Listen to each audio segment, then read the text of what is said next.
Okay, so we're here to talk about pipelines and practices. Um, I wanted to talk about the hidden pockets of people and where you can find them. So we've talked about workforce plans. A lot of you have participated in workforce plans. You know, we've looked at skills training, we've looked at developmental needs or development needs by employers. But what about flipping the script and looking at it from the employee perspective? All right, so some of these issues that we're going to go into today, we're going to talk about the issues with housing, with transportation, mental and physical health, with childcare. And when we start comparing the jobs landscape, many of you don't know, I was working on a PhD, and I conducted 519 interviews throughout our region, asking people why are they working in the jobs that they're working in. And what a lot of folks told me when I was at the Walmart in Dodgeville, the Walmart in Platteville, is that, you know, I came from manufacturing. I was a former trucker. And I chose to come here, and now my wife works here, and now my kids work here because it's fun. We get to socialize. It's brightly lit. I can't tell you how often I heard from people that being in a brightly lit space mattered to them compared to when they were working in a manufacturing setting. So we were learning that people are changing and switching fields. We also learned with ACC, American Customer Care, that they actually have a huge single mom workforce. And as a result, they recognize that because there are snow days, we need to put a lot more people on our shifts. And as a result, when they went to work at home during the pandemic, they ended up going to about a 100% retention rate. Before, they were 15%, which is unheard of for call centers. But because they were working with their specific population, they were able to do a lot more retention. And when they were switched to a work at home, even though they were having a lower pay, what they were seeing is that because they had a lot of advantages of working from home, moms were really appreciating that. When we look at service work with Quick Trip, we were noticing that they also tended to cluster folks together so that there'd be a really interactive experience. And we're hearing this more about, you know, people are feeling disconnected. Some of our employers are looking at employment as a way for people to get reconnected with each other. It becomes a social networking place in person, is back at the job. So they're not focusing on pay necessarily, they're focusing on that communal aspect of interengaging with each other. We've also heard from employers and employees hearing that, you know, we've got bots that are kicking people out when they're trying to hire. They're unable to speak directly to a manager quickly.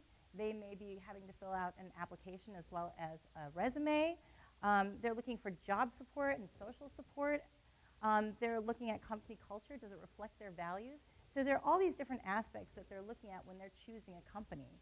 At the International Workforce Training Conference that was housed out of California, what they're looking at is what we see with our customers about customer onboarding and customer retention. They're applying the same thing with their workers, with their employees. So they're looking at the worker experience and how they can do for retention. And so when we talk about the Great Resignation, if you guys go to any YouTube video that talks about the Great Resignation or about workforce, how many of you guys look at the comments section? Few of you do? Okay, the comment section's really fascinating because it's essentially people talking about, they're unloading their emotional needs. They're talking about, I don't feel like my employer values me. I'm working the job of 5 people. You know, I have been working, and I'm a single dad because I just got custody of my kid, but now my employer doesn't accept that I'm coming in late or because the child care place won't open until 7 o'clock before I used to come in at 5 o'clock. And so because their employer wasn't willing to work with them on these things, then they ended up having to look for another job. Which brings us to Chris Zarnak, who is our guest speaker today, one of our guest speakers, and he's going to be talking very specifically about not where just to find new workers, but how to also retain the ones you have. And so our possible talent pipelines here is that we've got minority employment that is coming into the region. Growing Lancaster is a group of folks in Lancaster spearheaded by Grant Regional Medical. Wave your hand, Dave. Thank you. And with AMCOR and the city of Lancaster, and they're working on doubling down on reaching out to some of these populations. We're seeing an influx of folks coming in from the Chicagoland area. And what they're looking for is, you know, how do we get connected to the community? So we've seen that Black Hawk Tech as well as Southwest Tech have been working on ELL, providing ELL services. They're looking at finding grant funding to provide signage and translation of those signages to their companies in Lancaster. And so these kinds of approaches we're seeing happen in small little pockets. The question I have is, what if we were to systematize all of this? What if we worked together and maybe made this available to everybody? On your, still talking about different pipelines. I'm going to go through these different pipelines really quick. This is the teaser trailer, right? I'm not doing a deep dive because this is a teaser trailer because we've got a lot to cover today, but we are going to give you the opportunity to learn a lot more. Mission Wisconsin. This is an opportunity for your company to get in front of service folks that are on Air Force military bases all throughout the world, through the Marines, the Navy, et cetera. And what they do is that they help bring families. They connect with people that are about to leave the bases, find them the job that they want in the great state of Wisconsin. Steve Yonke, who is the director of this program, he can tell you success story after success story. He's brought 60 families to the New North region because they had a contract with them. We're looking at doing a contract similarly, but you can also work directly with your company, with Mission Wisconsin, to bring service folks directly to your location. Second chance. These are what we call former prison reentry reintegration. Southwest Workforce Development Board does a great job. They have connected about 8 different people with Cummins to work in Cummins in Mineral Point, and as a result, they've had a direct pipeline of folks coming out of the prison system. They found that these folks are really committed to work. They're really excited. They actually get promoted pretty quickly, and so this pipeline has often been overlooked because people have a lot of prejudices about what this population might be like. Cummins has made this population work for them, so I have to give you a really great shout out for Cummins. Again, this is an opportunity that more folks can take advantage of. And then outside of the US, we've talked about immigrants. How many of you guys know that we had refugees resettle here in Southwest Wisconsin? A few of you, okay. And we've had not just an Afghan family come, but we've also had a request from 42 Ukrainian refugees come in. And that was because Southwest CAP decided that, we are going to move and assist refugees. And so they went through a process. They were approved by the State Department. They were partnering with Church World Service. And Church World Service came to them and asked, do you want more? We have a lot of asylum seekers. They would be eligible to work. But because they didn't have the infrastructure, they couldn't take on more. But there is a workforce waiting at the border through the asylum process, which means that they have a legal entry once their asylum case is heard. The only issue is they don't have a place to A, stay, and B, get connected up here to employers. Is this an opportunity? Another one is with TN visas, and I really want to, again, applaud Cummins because they've actually hired a recent TN visa. And that is anybody that's in Canada or in Mexico. Those folks have a fast track to come here and work in the United States, as long as they have a college degree and they're on that short list. A majority of the employers here have jobs that would be acceptable for TN visas. It's just a question of having the right immigration attorney. H-1B visas. Southwest Regional Planning Commission just hired didn't just hire, but they hired an H-1B visa applicant. And also, if you are a school, if you are a nonprofit that's got a research base, if you are a hospital that's associated with the school or has some sort of connection, you can get access to an H-1B visa, and there's no cap associated with it. So you're thinking about schools, teachers in school districts, universities, professors, workforce development, any of those natures, they can go through that H-1B process. And then there's other different processes, but again, we need to have immigration support in order to do that. On your table, again, there is this called the PERM program. And the PERM program, this is what, you see the person up in the left, that is Dave Armstrong. He is the Economic Development Director for Barron County. He has worked with tiny little Amory, which is roughly less than 1,000 people, and Rice Lake, which is about 9,000 people. He's worked with their employers. They've actually brought in about 250 people using this PERM program. And I shouldn't say 50, 250 families, all right? And these are folks coming in from Nepal, from Sri Lanka, from the Philippines that are geared towards healthcare, manufacturing, even construction work. It's a 2-year process because you have to get onto the Labor Department, your description onto the Labor Department. They have to find out that you haven't been able to hire anyone. And then you can use this consultant who goes out to, they have about 400,000 people working in Japan. Those folks right now who are CNAs or in the healthcare industry would like to come work in the United States. They have access to those folks. It's just a question of, do we have the place to put them? Do you have jobs? It's going to take some time, but if you're looking at expansion, that should give you the time to actually be able to hire these folks. And they're coming in on a green card and with their entire family. So these, again, are some programs where we have direct access, and we can provide connections to these folks for you moving forward. The next part is that we're seeing net international migration. We're actually seeing a preference for folks coming into the Wisconsin area as well as in the coast, but as Troy had mentioned, with when you think about climate change, that may change through the long run. And then we're also seeing the domestic migration rate in the country doesn't look so great for Wisconsin in 2019 through 2020, but move the next year and all of a sudden that's a change because of our pandemic. All right, so we're seeing some shifts in the pandemic, but people are rethinking their lives as well. They want open spaces, wide open spaces. So this last part, and I apologize for going so fast through all of this so we can get to our other presenter, but also give you a quick break between presentations, is that we've also seen poverty. Poverty has been at a high in our region. And some of the factors that are affecting that is that we've got county underemployment. How many folks are familiar with underemployment?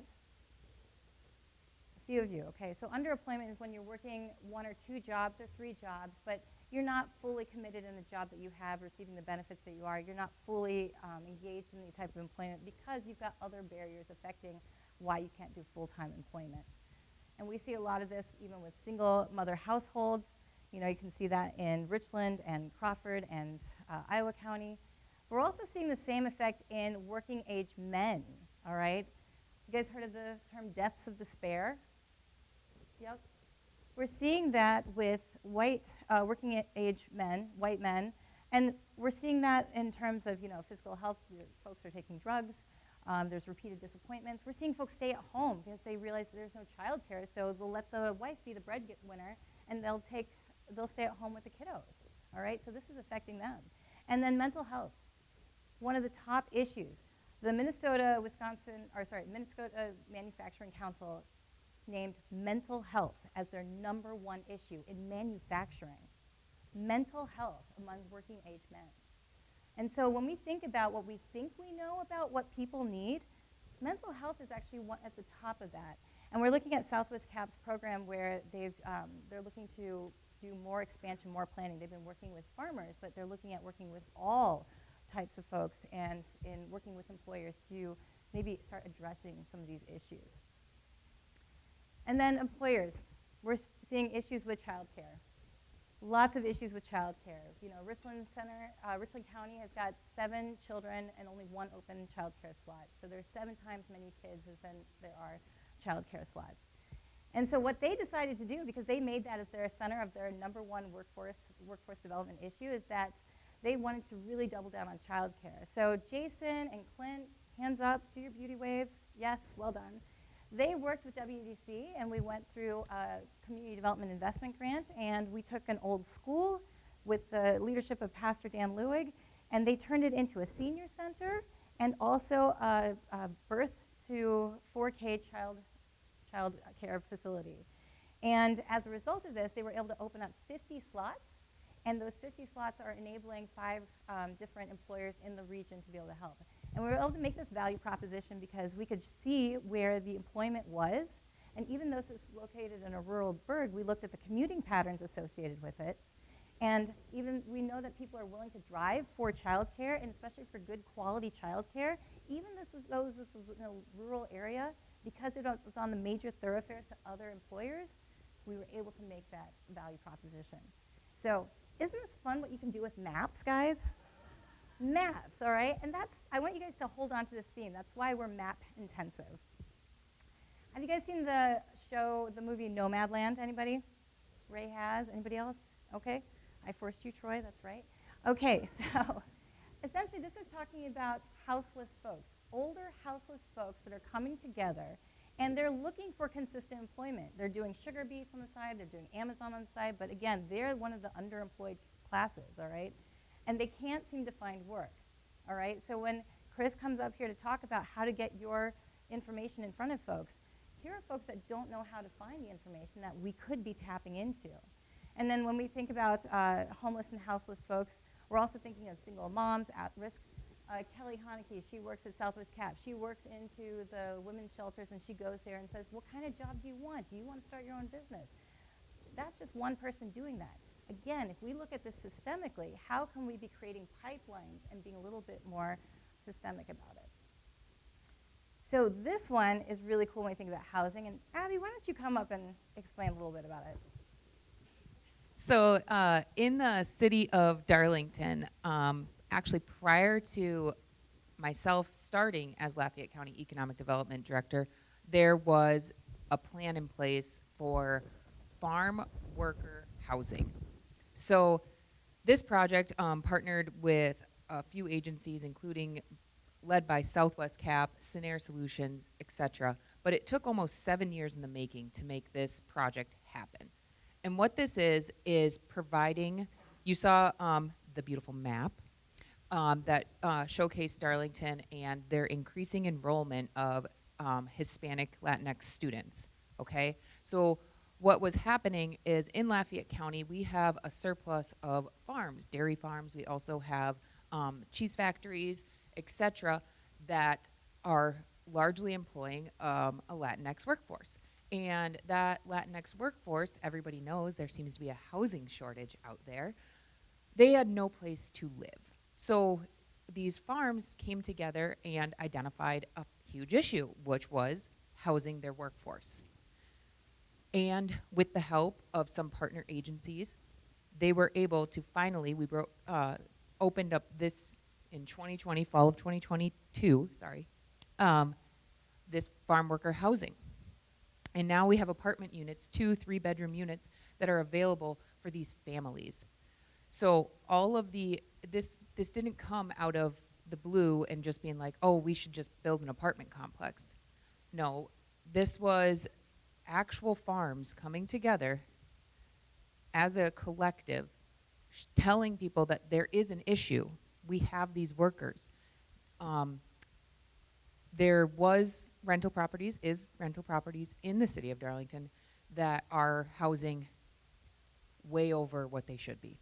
15, 20 people in a 3-bedroom house.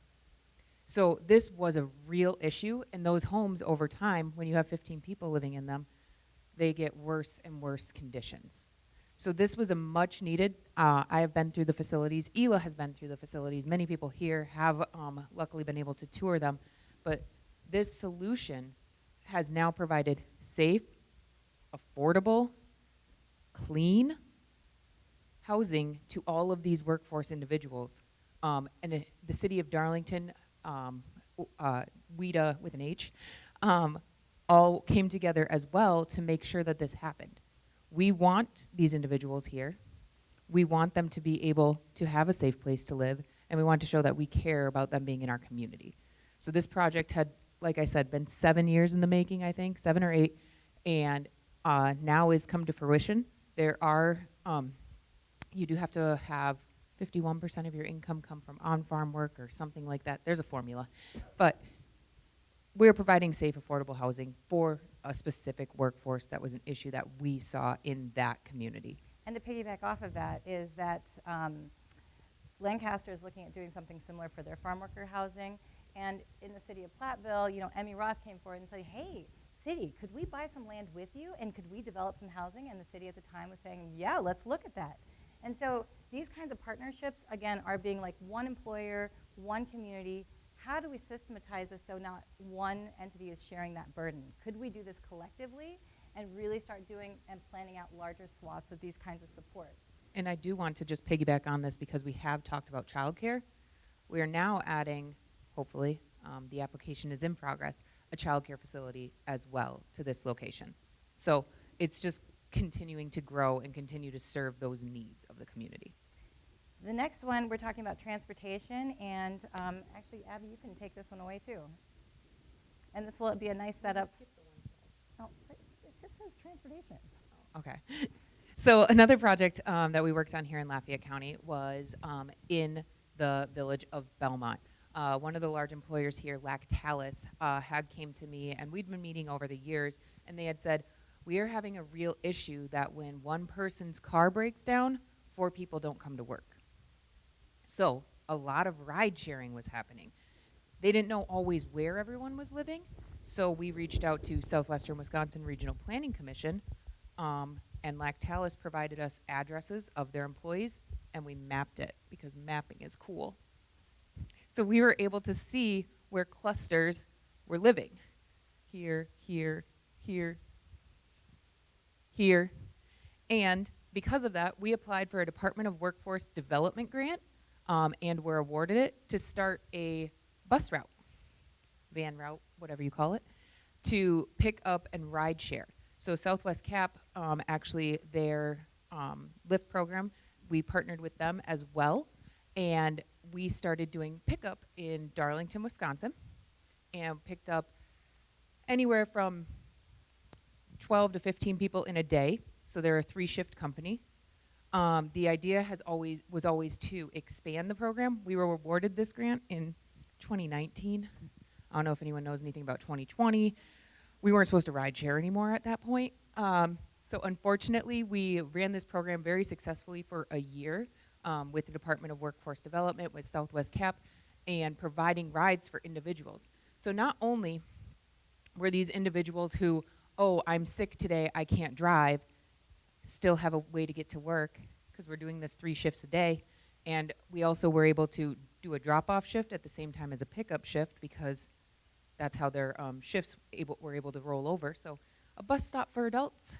I know that that's not common in rural communities, but it really worked for the city of Darlington and for Lactalis. And they're actually looking for a way to continue doing this program into the future because it was so successful. We only ended up with 2 pickup spots in Darlington, and then just to Lactalis. Their goal had always been to expand it even further, to do a couple pickup spots. Maybe we could also drop at a farm on the way and partner with them, because there's about 3 large farms, bing, bing, bing, also along the route and along the way. So it was a program that we started with one employer, looking to expand to multiple employers to serve individuals in the workforce that needed rides. So